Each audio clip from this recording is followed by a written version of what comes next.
Retro. Go. Vital. We go fly. Guidance. Guidance, go. Launch control, this is Houston. We are go for launch. Americanuck Radio.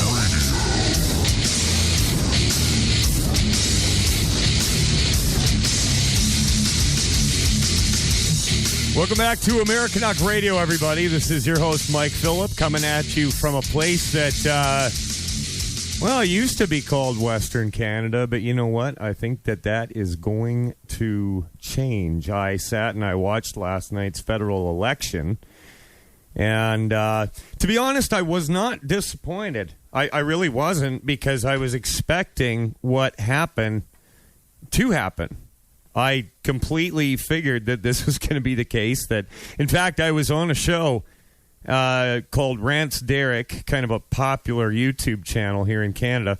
There I said it again, the big swear word, Canada. And I predicted that the Liberal Party would win a majority. Now, we've had Peter Downing on before as a guest to talk about the whole Wexit thing, and It's the kind of thing where, you know, this was foretold. It's been talked about for a very long time, and I wanted to get Peter on today because this is the time. This is very exciting. I was angry. I was sad. We're screwed now. But no, that's not the case. This is the time to stand up and fight. Peter Downing of the Wexit Party, how are you? You are live on Americanuck Radio. Hey, I'm good, brother. Excellent. So you've been doing the rounds on some radio shows this morning. Is that correct? Yeah, I guess so. I don't even know where I am right now. I'm in my car talking to you. That's all I know. Right. Well, listen, it was kind of almost prophetic. I mean, you nailed it. You said that this was going to happen. You prepped everybody. You said, this is our time. Get ready for it. I've heard it over and over again. And lo and behold, it happened exactly like you said. And I was predicting it myself. So this is not a time to be angry and upset. This is a time to concentrate and focus. Now, Peter, what do you have in mind as far as media campaigns and whatnot? And first of all, let's get into what's the plan. And then second of all, let's talk about how popular this movement has gotten and the attention that you're getting right now through your various social media. What's the plan? Absolutely. Okay, plan right now is it's a twofold plan. We have to prepare to start getting separatist members of parliament and MLAs elected. And the most direct route we expect there'll be by-elections coming up. So we just have to do the prep work. We can't necessarily know exactly when they'll be, but they happen all the time. They happen all the time. People have to retire. People get sick. Scandals happen. There will be by-elections coming up. So all we have to do is get a separatist MLA or MP elected, and the world will be paying attention. We'll be we're already in the process of booking meetings with the United Nations to discuss our landlocked status, all that kind of stuff. That's in the works. So for stage one step, we call it one side of the beast or one side of the fist, is we get separatist MLAs and MPs elected. The second thing we do, which we can control directly in the meantime, is we put massive, and we're already doing it right now, massive pressure with the supporters, the donors, everybody who's coming on board right now, the media attention, everything. Massive pressure on Alberta Premier Jason Kenney to hold a referendum on separation, because we know this whole referendum on equalization is a joke. Everybody suspects that he's just using Alberta as a stepping stone to become the the Prime Minister of Canada. And if that's the case, Albertans are just going to use him as a stepping stone for their sovereignty and independence. So he's got a choice right now. Be the Prime Minister of Alberta or Premier of Alberta and fight for Alberta the way that we're saying that needs to be fought for, or he can decide if he wants to be the Prime Minister of Canada, and everybody's going to see him for what he is. Well, he's a consummate Federalist insider, and I think that, to be quite honest, this puts him in a really bad position as the Premier, because this movement is huge. I was just saying on the show yesterday, Peter, I had a conservative party campaign member come to my door, and we had a brief discussion on this. I asked him, do you think that we can get Trudeau out? And he said, well, it's do or die. And I said, well, if we don't, I think that Alberta needs to reconsider its place in Confederation. that man leaned in, got really quiet, and he said, everybody is saying that. I've been knocking on doors for the last month and a half for Mike Lake, the conservative candidate for this riding, and he said, people are talking about this. And I said, well, there was a recent poll that pegged it at 60%. He said, no, you don't understand. It's more like 85, 90. So this whole, but you know what I love about this, Peter? I got to say, nothing has really changed. This has been the situation all along. And if it wasn't for Justin Trudeau going out there and prancing around just being himself and, pandering to the environmental shut down your industry and kill your jobs lobby and, trannies that want to force people to wax their nuts and things like that, this wouldn't have gone anywhere, but the situation would have remained bad as it has been for a very long time. So, I mean, we should be thankful to Prime Minister Trudeau, wouldn't you say? Well, it's like Danielle Smith said, is Justin Trudeau launch a separatist movement. And I think some pundits have said, the Trudeaus do what they do best is facing separatists. This is different. We're different. We've learned the lessons of history as well as the technical improvements and the ability of campaign reach and all the things that we need to do to market this, to engage folk, to get them involved, to connect with funding, all that side of it. He's dealing with something that he's never dealt with before. And he's going to find out Eastern Canada is on a collision course. They're going to find out what the consequence of their vote really means. Absolutely. So, going forward, since the election last night, I know that my social media has absolutely exploded with people that absolutely agree, but not just in Alberta and Saskatchewan. I'm hearing from people in Ontario and even a few in Quebec. Yeah, you guys have got a raw deal. You need to get out. Are you hearing the same thing? Absolutely. I mean, there are people. There's good folks across the province, and you know what? They're welcome to join our Foreign Legion in the future. But they hit it right too. Is we got to take care of ourselves and our own interest, our own economic and political interests right now. Because the reality is hundreds and thousands of Albertans out in jobs, and the carbon tax is coming. I'm talking to industry folk all across agriculture, ranching, industry. They're saying the carbon tax is going to hit on January 1st. Is going to level their industry. And guess what? We're not going to be like Atlantic Canada. We are not allowing the purposeful legislated deindustrialization of Alberta, just like their fisheries. We are not sitting around and collecting a welfare check. We are not the kind of people who we won't tolerate it. And the reality is with Quebec, with all their agitation and all that stuff, good on them. They got $13.1 billion each year now. But guess what? We send a net $25 billion. We send over $50 billion to Ottawa in taxation a year, where we're going to keep our money. Absolutely. You said something that stood out to me. They're welcome to join our Foreign Legion. Now, you are a former military man, and you were with the RCMP. Explain how a Foreign Legion or Alberta Army would work as an independent republic. Well, I don't want to get too far ahead of ourselves when we talk about stuff like Foreign Legion, but what I can say with a very extremely high degree of certainty is that we have support from military and current and former military, current and former police all across the country, and especially here in Western Canada right now. We've got the talent, we've got the ability, we've got the infrastructure right now. You know, the defense budget of Canada, the Department of National Defense, $20 billion is their budget. We're sending over $50 billion a year to Ottawa right now. We could raise two armies just with militaries, right, within Alberta alone. You know, Canada's got three. You talk about having one of the safest places to live in the world. Right now, you've got three used British submarines that killed a sailor that try or claim to defend the largest coastline in the world. That's a joke. It's an absolute joke. Our troops don't have the ability to go into combat. We don't have Apache helicopters or A-10 gunships or anything like that to provide close air support. We've got the ability to take care of not just the capability and the infrastructure of military operations, but also to take care of our veterans when they're hurt or they're injured or they retire or they get killed, and looking after their widows and family members. You know, taking care of our military families. Again, the way Canada, whether it be conservative or liberal, has treated our veterans and our soldiers, sailors and airmen, has been an absolute profound disgrace.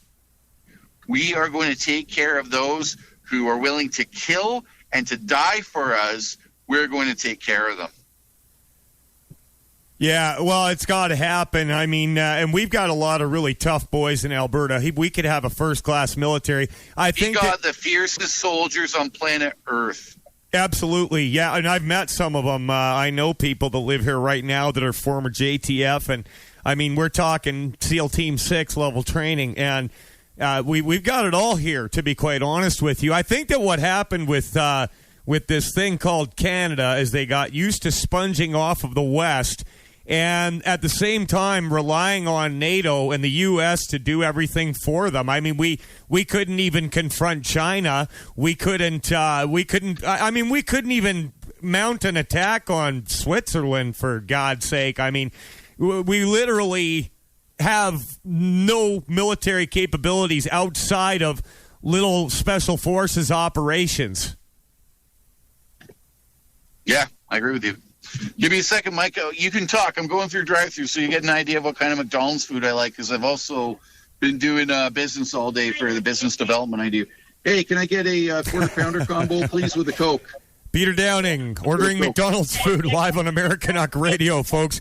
I've got some questions coming in. Hey, I'm talking to Americans right now, so you can supersize me.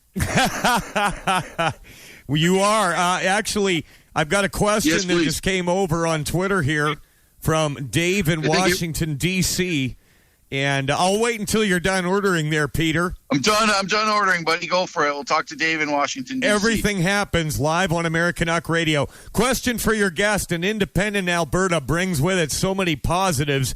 These are known. Every move has upsides and downsides. Be frank. What are the downsides? Peter, go. What are the downsides? Yeah. What are the downsides? Tell me. I don't see any. I can't think of any myself. I mean, there's the only thing that boils down to is identity and this fear of we're landlocked. Well, we are landlocked. We just get to keep our taxes and use UN international treaty that allows us to get our resources to market. Well, so Germany. We work with our American friends and neighbors in joint development and mutual economic, political, and diplomatic and security cooperation over development of the Northwest Passage. So the folks in D.C. who are listening to me right now, is you've got a government in Ottawa right now that's agitating you, that's taking a position with the Russians and the Chinese.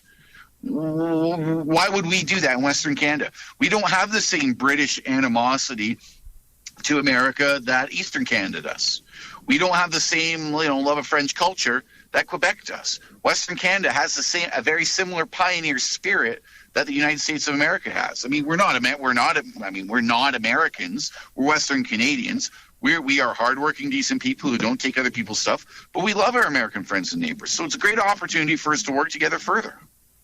Absolutely. Well, I am an American, and I'll tell you, Alberta is closer in culture to the United States of America than the rest of Canada, probably save for Saskatchewan. And that's another story in itself. I mean, Saskatchewan, out of all their seats in the House of Commons, they went completely conservative.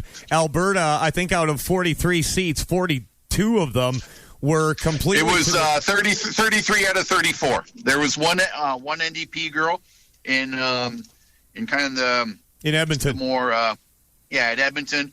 But all the Liberals got kicked out. Well, and that's another good thing is that the mask is coming off about the Canadian Conservative Party because they're anything but. I mean, I would call them conservative light at best. I would call them a center-left party.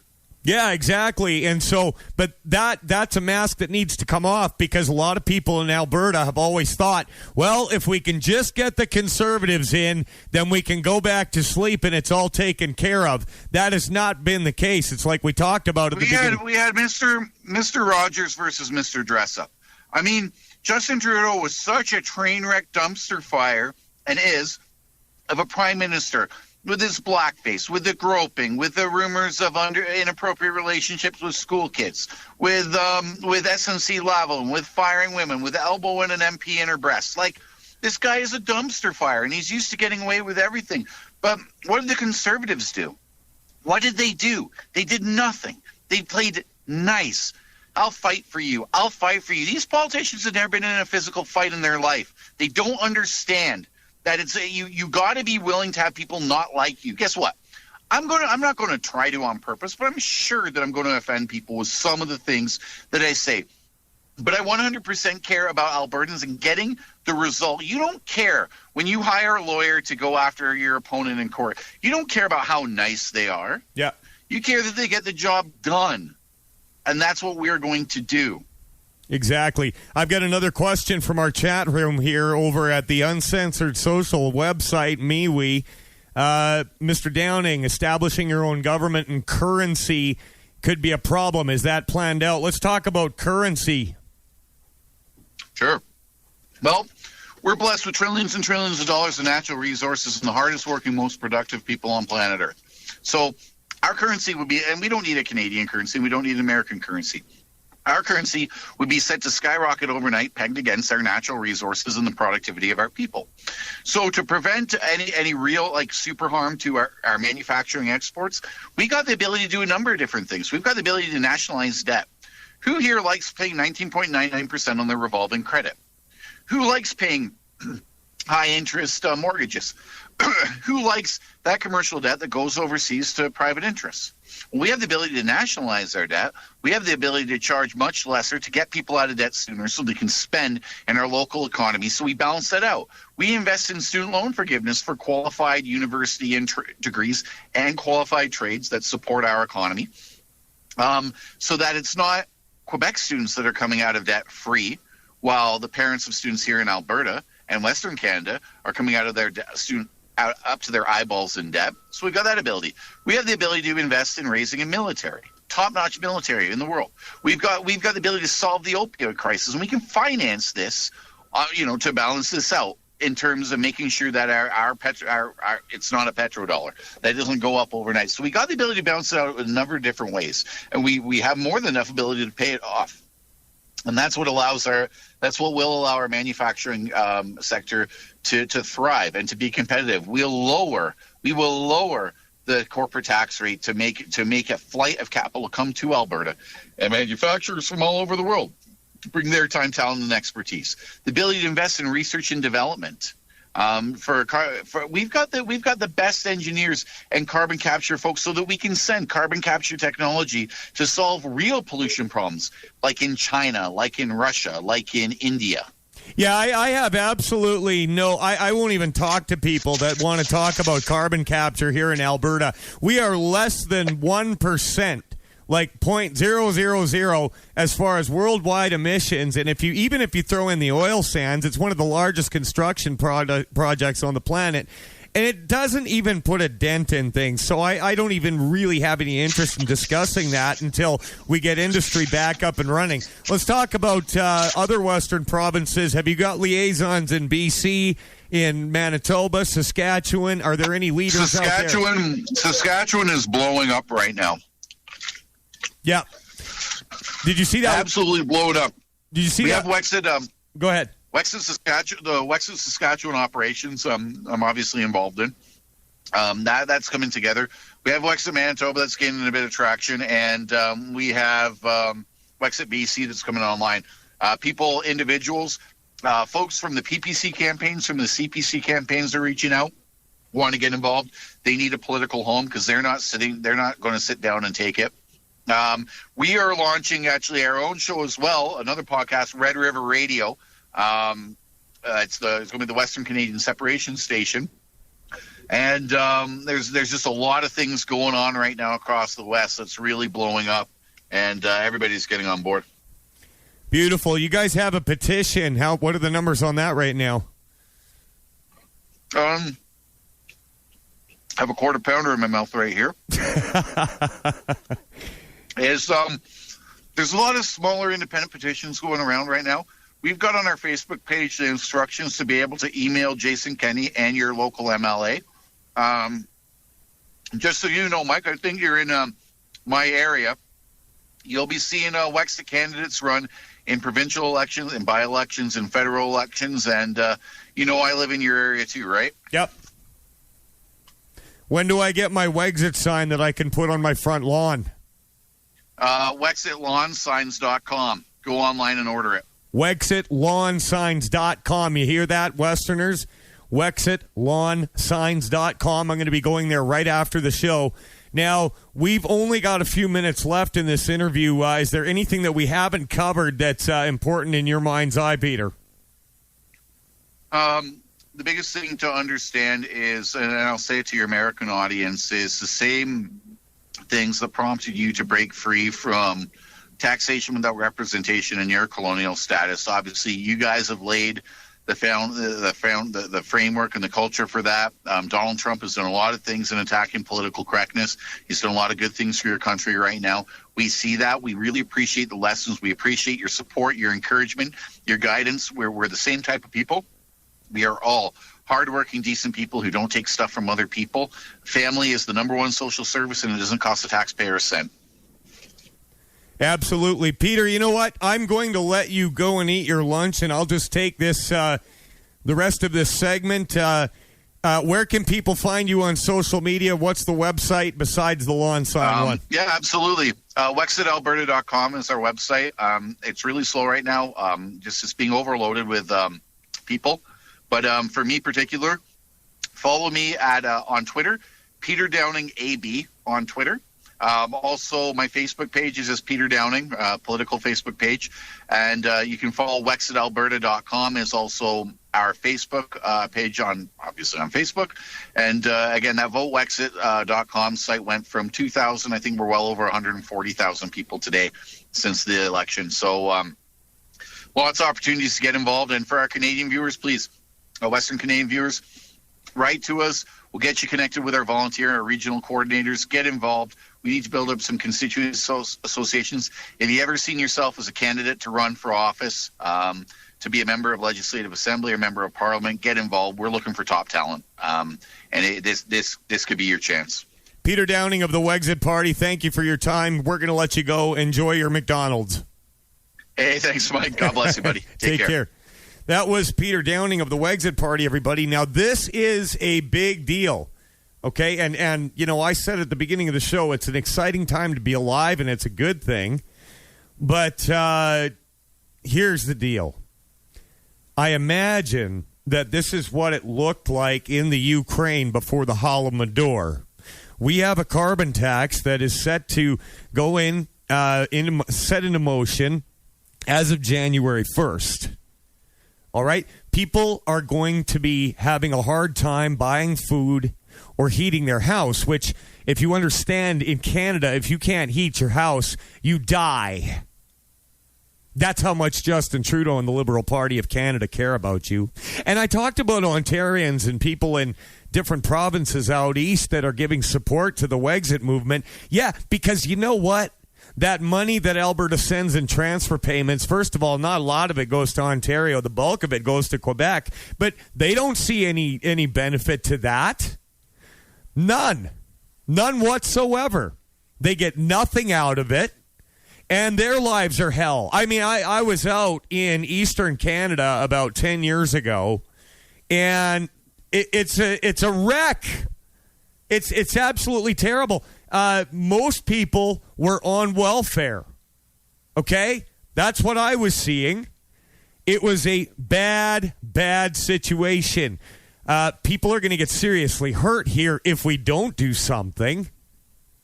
And it's 1776 in Western Canada. That's a fact.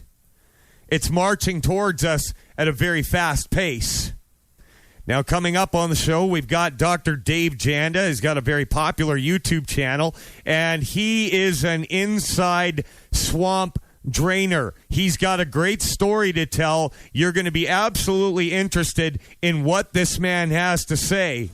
Stick around, everybody, to listen to Dr. Dave Janda on Americanuck Radio coming up after this network break on the Mojo 50 network, also beamed out at WBN 324. We'll be back right after these messages, everybody. Americanuck Radio.